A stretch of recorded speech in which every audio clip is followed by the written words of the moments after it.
बेटा, उठो बेटा। मैं आपके पापा से शादी क्यों करूंगी? मैम आप मेरे पापा से शादी करोगी, बताओ ना। बेटा शादी करने के लिए ना लड़का लड़की को मिलना पड़ता है, बातें करनी पड़ती है, बहुत सारी चीजें होती है और उसके बाद होती है शादी, ऐसी नहीं होती। सोफिया पागल हो गई हो क्या? ये कैसी बातें कर रही हो तुम? और ये मैम है तुम्हारी, ये पढ़ाती है तुम्हें और तुम इनसे ऐसी बातें कर रही हो? तुम्हारे पापा से मैम शादी क्यों करेंगी? ना वो जानती है ना पहचानती है, फिर क्यों करेंगी? अर्जिता ऐसे मत बोल, वो बच्ची है। रुक मैं समझाती हूँ। बेटा ऐसे शादी नहीं होती है, ये कोई बच्चे का खेल नहीं होता है, ठीक है ना? आप मेरे पापा से मिल लो एक बार, वो बहुत अच्छे हैं, आपको खुश रखेंगे हमेशा। अच्छा तो बताओ कहाँ है आपके पापा? वो यहीं पीछे जो बिल्डिंग बन रही है ना, मेरे पापा वहीं मजदूरी का काम करते हैं। क्या मजदूरी करते हैं? तुम्हारे पापा मजदूरी करते हैं और उसके बाद भी तुम मैम के पास आई हो रिश्ता लेके अपने पापा का? क्या मजाक चल रहा है मैम यहाँ पे? अर्चिता कोई बात नहीं, एक बार मिल लेते हैं ना इसके पापा को, हम समझा देंगे कि इनकी बच्ची कितनी शरारती है, फिर बात कर लेंगे आगे, ठीक है ना? कब? पापा मेरी मैम आपसे मिलना चाहती है। बेटा आपकी मैडम? सनी तुम? ज्योति? सोफी तुम्हारी बेटी है? मैम आप जानती हो उसको? हाँ जानती हूँ। ये सब क्या चल रहा है सनी, तुम कुछ बताओगे मुझे? हाँ ज्योति, ये मेरी बेटी है। पापा मैंने मैम को आपसे शादी करने के लिए प्रपोज किया है। क्या बदतमीजी है, ऐसे नहीं करते हैं ना, किसी को कुछ भी बोल देते हो आप। देखो ज्योति, इसकी तरफ से मैं तुमसे सॉरी बोलता हूँ। दरअसल क्या है, बच्ची जिद करती है बार बार कि मम्मी चाहिए मम्मी चाहिए। ऐसा नहीं होता है बेटा, नहीं करना चाहिए आपको ऐसा। लेकिन पापा मुझे मम्मा चाहिए, मुझे कुछ नहीं पता, मुझे मम्मा चाहिए। आप समझ नहीं रहे हो बात को। बेटा आपकी मम्मा जा चुकी है, ये बात समझ लो आप, और आपकी मम्मा अब कभी नहीं आएगी, ठीक है ना?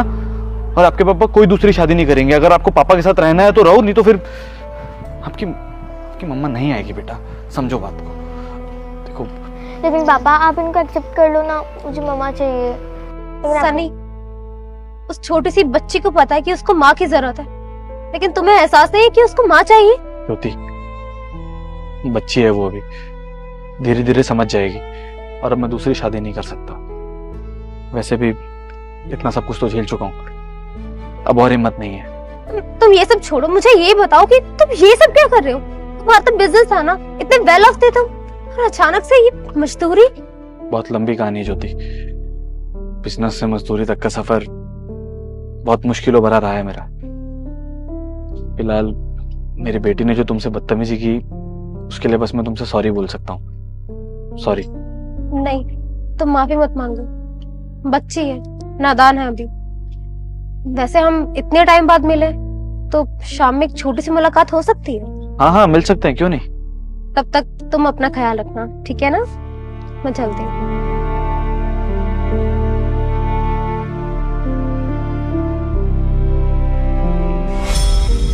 सनी खड़े क्यों, बैठो ना।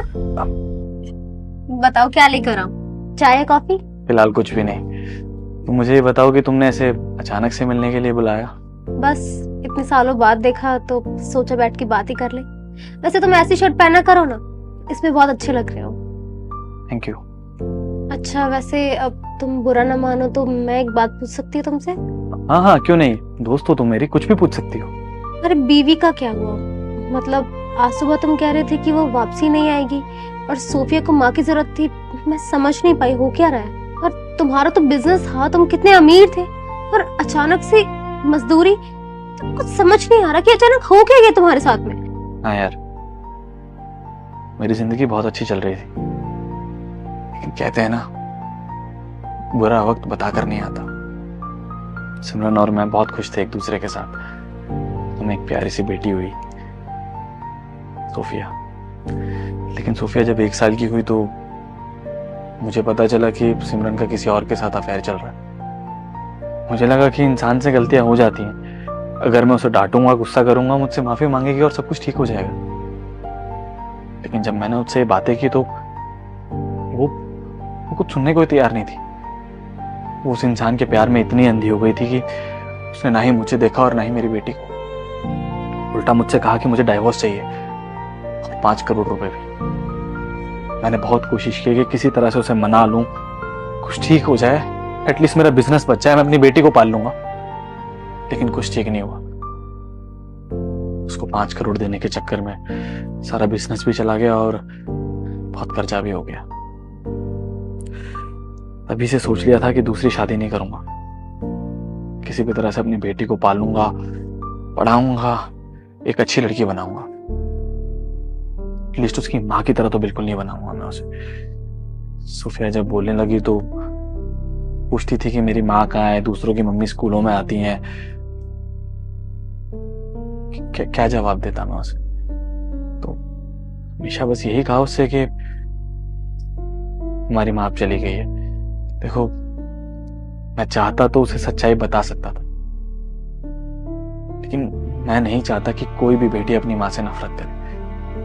और अगर मैं ऐसा कर दूंगा तो सिमरन और मुझ में क्या ही फर्क रह जाएगा।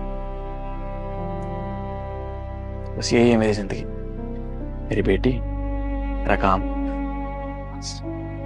तो तुमने दूसरी शादी क्यों नहीं की? क्या पता वो माँ उसके लिए अच्छी नहीं थी, क्या पता कोई और लड़की आती तो वो सोफिया का अच्छे से ख्याल रखती, माँ वाला प्यार देती। नहीं आज होती। अब हिम्मत नहीं है यार दूसरी शादी करने की। एक औरत मेरी जिंदगी भर की कमाई, मेरी मेहनत ले गई, दूसरी औरत पे कैसे भरोसा कर सकता हूँ? अब तो बस अपनी बेटी को जिंदगी में कुछ अच्छा बनता हुआ देखना चाहता हूँ और कुछ भी नहीं। बस इतना ही सपना है मेरा। समझ सकती हूँ डर बैठ गया होगा तुम्हारे अंदर। तुम्हें इतने दिनों बाद देखा तो बस ऐसे ही मन हो गया। तुम ठीक तो हो ना? तुम्हें किस चीज की जरूरत हो तो मैं हूं तुम्हारे साथ। नहीं, बस तुमने इतना पूछ लिया यही काफी है मेरे लिए। Thank you. वैसे मैं तुम्हें कुछ बताना चाहती थी। हाँ हाँ बताओ ना। मैं तुम्हें कॉलेज टाइम से पसंद करती थी, लेकिन तुम हमेशा सिमरन के पीछे रहते थे, पागल रहते थे उसके पीछे, तो कभी हिम्मत ही नहीं पड़ी कि मैं तुमसे बोल पाऊं। हमेशा से तुमसे बहुत प्यार करती थी, और आज जब अचानक यूं देखा तो मैं अपनी फीलिंग्स अपने अंदर नहीं रख पाई। और आज भी मैं तुमसे उतना ही प्यार करती हूँ, और शायद यही रीजन है कि मैंने आज तक शादी नहीं की। ज्योति, तुमने अभी तक मेरी वजह से शादी ही नहीं की? नहीं, तुमसे प्यार करती थी ना, हमेशा तुम्हें हंसते खेलते, तुम्हारी चार्मिंग पर्सनालिटी पे फिदा हो गई थी, तो कोई और दिखता ही नहीं था। पापा ने बहुत सारे लड़के देखा है, लेकिन तुम्हारा चेहरा वो छप गया था दिमाग में, कुछ समझ ही नहीं आ रहा था, इसलिए नहीं कर पाई। शायद बहुत प्यार करती थी तुमसे अंदर के अंदर, और इसलिए शायद हिम्मत ही नहीं हुई कि मैं किसी और से शादी कर लूं। लेकिन आज जब सोफी मेरे पास आई ना, उससे मुझसे बात की, तो एक अजीब सा कनेक्शन फील हुआ, जैसे मैं जानती हूँ उसे। और तुम सामने आ गए तो मेरा दिमाग चकरा ही गया था। बस यही रीजन है कि मैंने तुम्हें यहाँ बुलाया है और तुमसे बात कर रही हूँ। देखो, मैं जानती हूँ कि तुम्हारा भरोसा ना लड़कियों पे से पूरा उठ चुका है, लेकिन तुम जानते हो ना मैं कॉलेज से कैसी थी, हमेशा ट्रस्टवर्दी। तुमसे सच में बहुत प्यार किया सनी। अगर तुम चाहो ना तो सोफिया को जो प्यार उसकी माँ नहीं दे पाई ना, वो मैं दूंगी। तुम्हारी पार्टनर मैं बनूंगी और सबका ख्याल रखूंगी। अगर तुम चाहो तो हम शादी कर सकते हैं। Please will you marry me?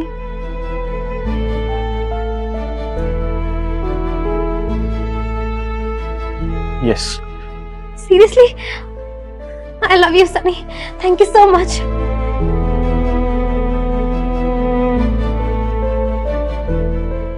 शादी की तैयारी भी जल्दी शुरू ना। माँ को गांव में अकेला छोड़कर यहाँ शहर में अय्याशियां कर रही है। ओए, तेरी हिम्मत कैसी हुई मेरी गर्लफ्रेंड पे हाथ उठाने की? कॉलर छोड़िए साहब, बहन है मेरी। बहन? अबे पागल हो गया है क्या तू? सिंगल चाइल्ड है वो, समझा?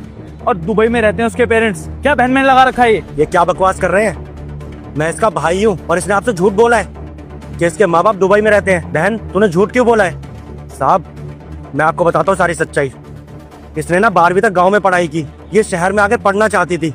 मैंने माँ से बोलकर इसे शहर में पढ़ने के लिए भेजा। रुक जा बेटा, इस वीडियो को स्किप मत करना, ना तो तेरा बुरा समय आ सकता है। लाइक और सब्सक्राइब करके जा। आपको पता है, माँ तो चाहती नहीं थी कि हम इसे शहर में भेजे पढ़ाई करने के लिए। सिर्फ अकेली लड़की का शहर में आना इस तरीके से ठीक नहीं था। और साहब मैं तो पढ़ा लिखा हूँ नहीं, इसलिए गांव में खेती बाड़ी करता था। माँ से लड़ाई झगड़ा कर मैंने इसे शहर भेजा। लेकिन इसने वापस गांव में पलट कर देखा ही नहीं दोबारा। इसकी चिंता में माँ बीमार हो गई है, मरे जा रही है वो उसके याद कर करके। आप इसको ढूंढने के लिए गांव से शहर